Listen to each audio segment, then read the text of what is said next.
Good morning, everyone. This is Mujeebkazi, and you're watching Washington Roundtable. I'm here joined by State Representative Terry Meza, who is honoring the Kashmir Symposium here in Frisco, Texas. Terry, thank you very much for giving the time to VOKTV. What is your initial comments about this symposium? Well, I've been attending some events before and learning about Kashmir. Not something that I knew much about before, but thanks to Raja Musafir and his organization, I've been learning more and more each time about the situation in Kashmir. As a state representative, there's really not much in the state of Texas that we can do. It's more of an issue at the national level. But I represent a district in Irving that is a very diverse district that includes a lot of people for whom this is a topic of great interest. And so what's of interest and importance to the residents in my district is of interest and importance to me. So as a representative of the people, obviously people who are living in your constituency, some of them have their families directly impacted the situation developing inside Kashmir. Yes. Especially after August 5th of 2019, when India imposed the curfew on like little over 10 million people and 1 million boots. So for every 10 people, you have one soldier who is keeping gun on them. All the civil liberties and everything has been pretty much shut down. So as a representative of the people here in the U.S., and primarily, obviously, it's the job of the Congress at the U.S. level, but representing the grassroots people, so the awareness is something that is very important. And this is what brings you here today in the symposium, that you will be sharing your thoughts with your message for the people of Kashmir who are watching you, and to some degree they are having this hope that somebody is raising voice for them. The interesting that at the very time that we're celebrating the independence from Britain that happened in 1945, began the oppression in Kashmir and Jammu. So I think that that's interesting, that independence led to oppression.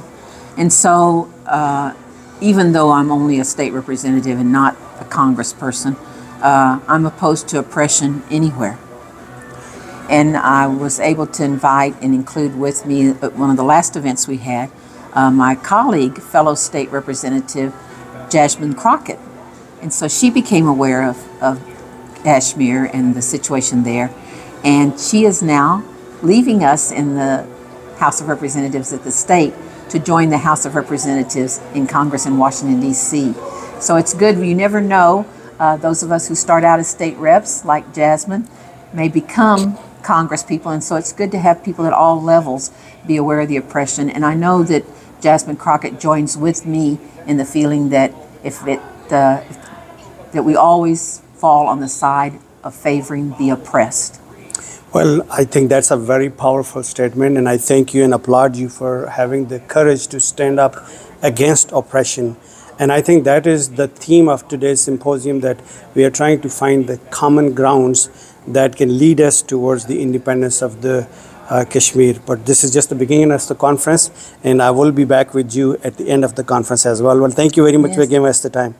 One other point, I guess, is that celebrating the 75th anniversary of the independence of India from the Britons. We also have independence in the United States from Britain. Exactly. And with independence comes self-determination and the right to governance, self-governance. And I would hope that there would be negotiations between India and Pakistan to allow Kashmir and Jammu self-governance. Thank you. Thank you. I think that's exactly what people of Kashmir are aspiring to, and one day we do hope that that would come into realization. Thank you. Thank you very much. Beverly, thank you very much for giving the time out. And I know you're here attending Kashmir Symposium, trying to find the common grounds for the solution towards people of Kashmir. You have attended and contributed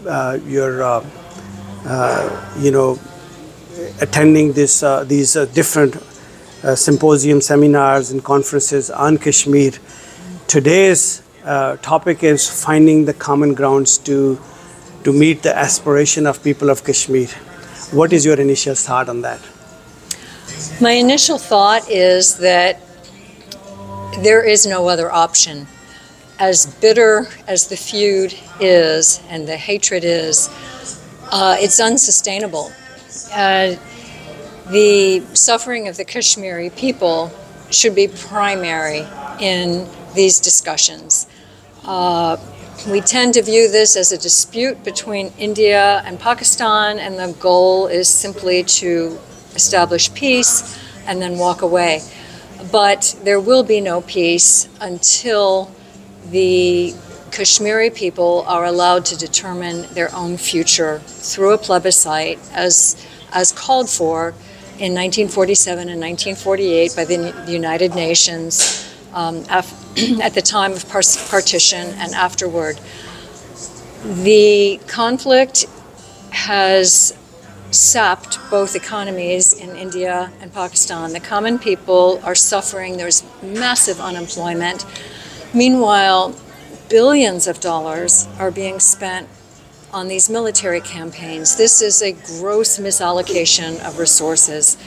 If peace were established, if both sides withdrew, if hostilities ceased, these resources could be allocated to health, education, jobs, alleviating poverty. They could be used much, much better. I totally understand that what you're saying is something that any sane person will see the issue of Kashmir through these lenses. But the reality on the ground is totally different.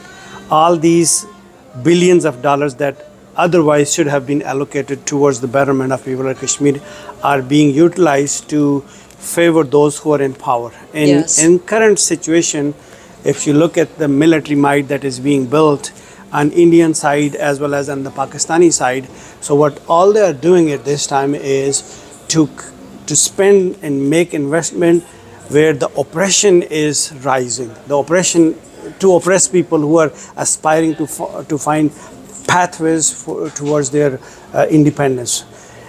Do you think, even though it has been stipulated in the UNO Charter, the human rights organizations, even in the US, but do you see any light in the tunnel that these people one day will stand up, they say, well, enough and enough, let them have a right of self-determination?